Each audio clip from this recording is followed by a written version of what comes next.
we're going to talk about a couple things from chapter 12 of Standard Textbook of Electricity about sources of electricity. And it says the title of the chapter is actually Small Sources of Electricity, or Conduction in Liquids and Gases. And what most people don't know, by the way, is that the first light bulb was not Edison's incandescent bulb. I believe that the first light bulb was an arc lamp. We're going to talk about an arc lamp in just a second. Hang on one second. All right, let's take off again. Actually, arc lamps were invented before the incandescent lamp, I believe. I may be wrong about that, but I believe that a carbon arc lamp was the first one by connecting two carbon rods with some electricity and a gas in a sealed container in between. And what happens with an arc lamp is that an initial lightning bolt, shall we call it, okay, goes from rod to rod. And it literally singes the air, okay? It carbonizes the air or whatever the stuff that's in the tube. And it, because it's burned, it's carbonized, it's burnt, it becomes more conductive. And because of that, a small current will continue to flow across that point with very little resistance, because that point has now created a path of carbonized elements. And because of that, that's how carbon arc lamps work. That first lightning bolt that burns the air, which is what lightning does, by the way, that carbonizes a path to the earth.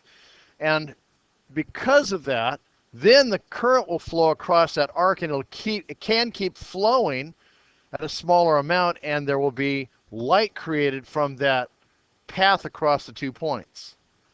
So,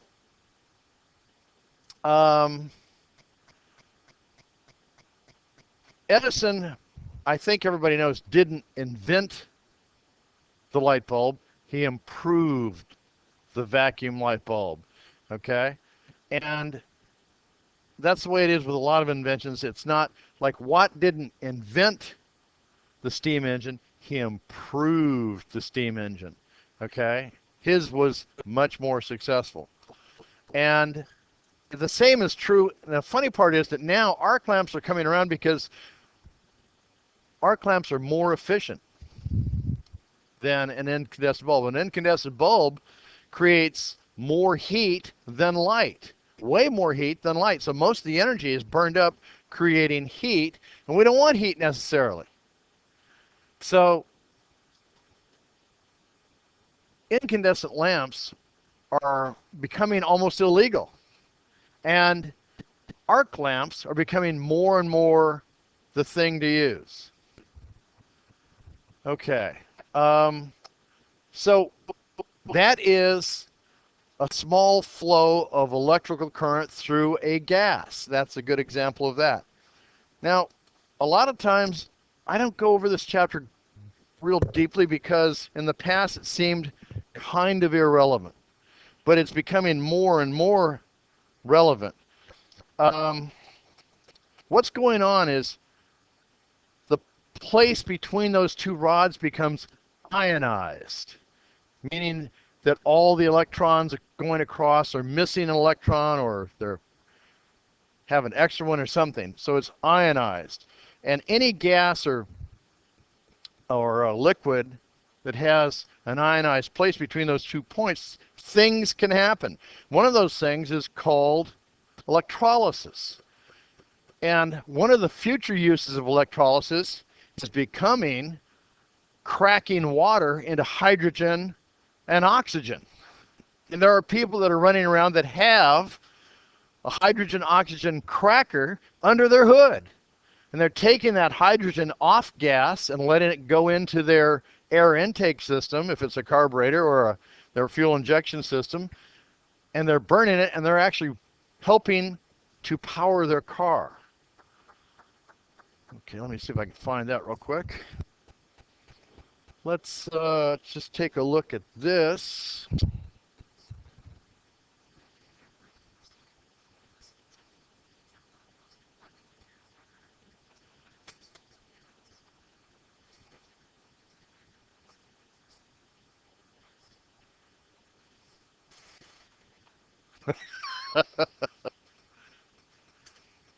Now, I don't know if the system is going to pick up the sound from this thing or not, but if you can see, it has a lot of future possible uses, right?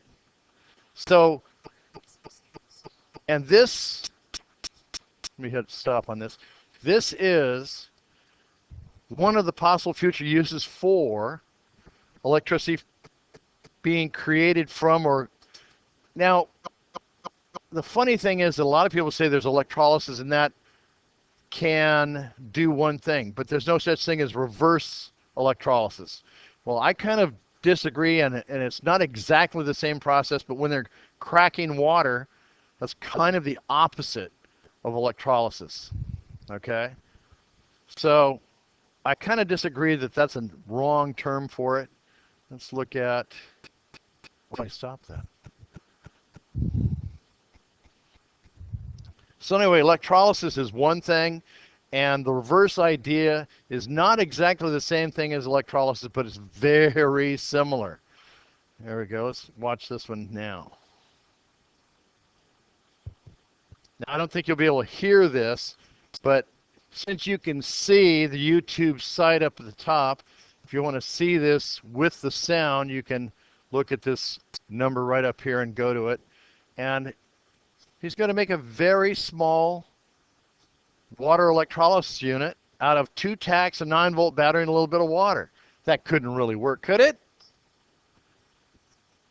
It's DC, flowing between 2 parts. If he can get a little arc going across there, look at that.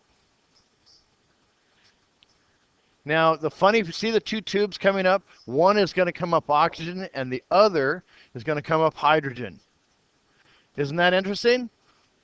Okay, so if you were wanting to use one or the other, now what if a lot of cars are using water and cracking it with electricity? What are they off-gassing? Pure oxygen. What a great thing. What a good off-gas. Instead of, well, the products of hydrogen being burned from, the fossil fuels being burned. A much better off-gas, let's just say. So you can see that this electrolysis is going to be pretty useful. Let's hit a stop here. And this guy's making one. And let's see here. And here we have an example of a guy that is taking this hydrogen,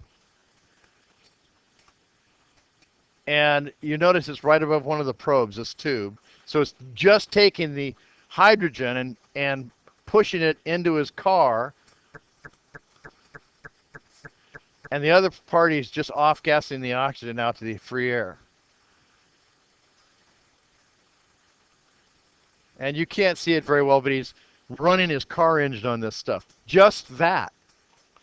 I have a friend who knew one of the pioneers in this idea, and he had one of the first water-powered barbecues.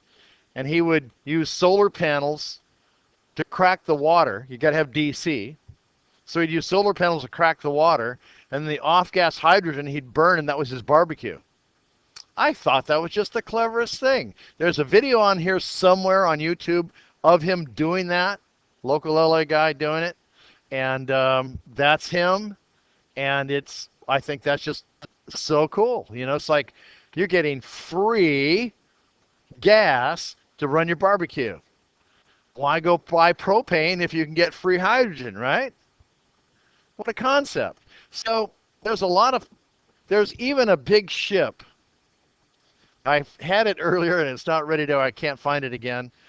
And somebody said I should have saved it as a favorite video, but there's a ship that actually cracks water at sea to run on. Now And there are a lot of things about nuclear energy where they're thinking about um, during the day creating electricity with the heat from the turbines, and then at night using it to crack water and create hydrogen and sell the hydrogen for people to run their cars on. Now, I think that's a vastly better idea than buying oil from Saudi Arabia. Just me personally, I think that's a great idea because they're going to make it at night when they're not making much electricity. So it's kind of like an off gas almost. And we all know that off gases are cheaper. There's a company called Capstone Turbine down in the valley, and they have a turbine that's built just to run on off gases for oil companies that are doing things like fracking or doing stuff where they're getting natural gas, and they use some of the cheaper, not as good natural gas, and they run it in the turbine on it. It's a very expensive turbine, but if you're making free electricity, it pays for itself pretty quickly, right? So there are a lot of uses for these strange ideas that are coming up, and they're based on what? Electrolysis. And that's an electrical, chemical kind of thing, so it's going to kind of jump up into your life sooner or later.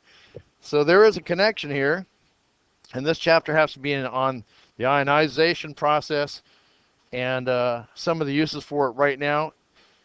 If you just take a pair of plates, different materials, and put them in an electrolytic solution, you can create electricity just from the dissimilar plates being in an electrolysis situation. There are lots of examples of that. The lead acid battery in your car. What is the lead acid? An electrolyte, right? So that's just dissimilar plates. One of the things you're going to need to know when we have a little quiz on this is what is a cathode, what's an anode. And the reason for knowing which one is which is when they do that DC power thing in the water, the cathode is off-gassing one thing and the anode is off-gassing a different thing. One is the hydrogen is coming off one and the oxygen is coming off the other one, because of the way it's being deposited. It's cracking it, and they're going up one rod or the other. Kind of an interesting idea. So ionization is just kind of a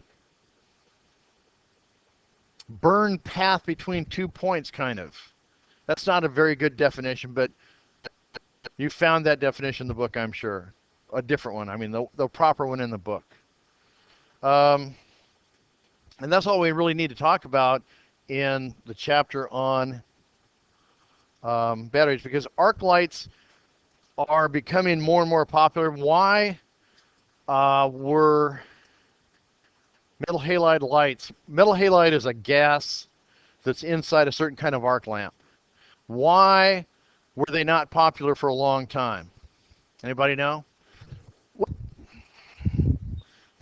Because they have what are called non-passive failure. Everybody knows what a passive is, right? Nothing happens, right? Well, a non-passive failure then means something really happens, okay? When a metal halide lamp fails, it blows up, okay? If you buy metal halide downlights, they'll always have a really thick lens in front of the actual bulb to protect people from a shower of flying glass bits in case it fails. Okay, when it fails, you will know. It's not one of those, gee, I think it failed. Well, let's see, there's glass blowing all over the inside of that thing. I think it's gone.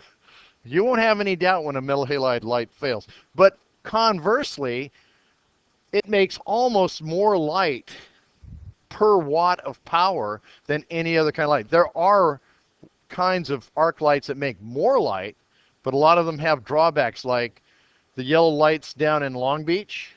Those are an arc lamp, And they're putting up with that yellow light because they're making so much light with so little power.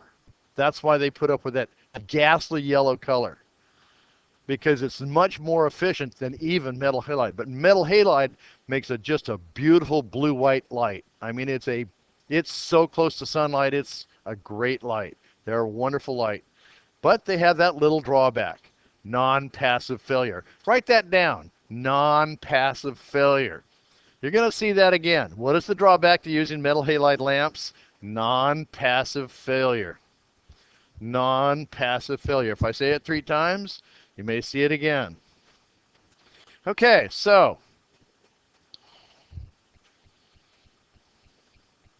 let me pause for a second. And we go to the next subject, as it were.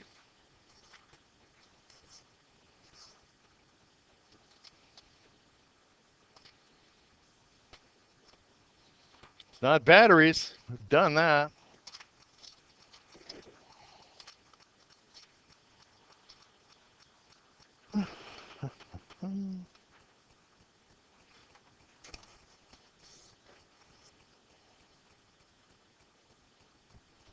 Okay, let's find. I got the right one to find that? I don't know.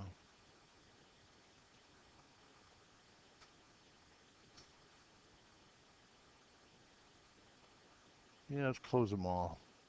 Otherwise, this thing might lock up. Don't want that. And let me look in. Oh, I didn't stop it.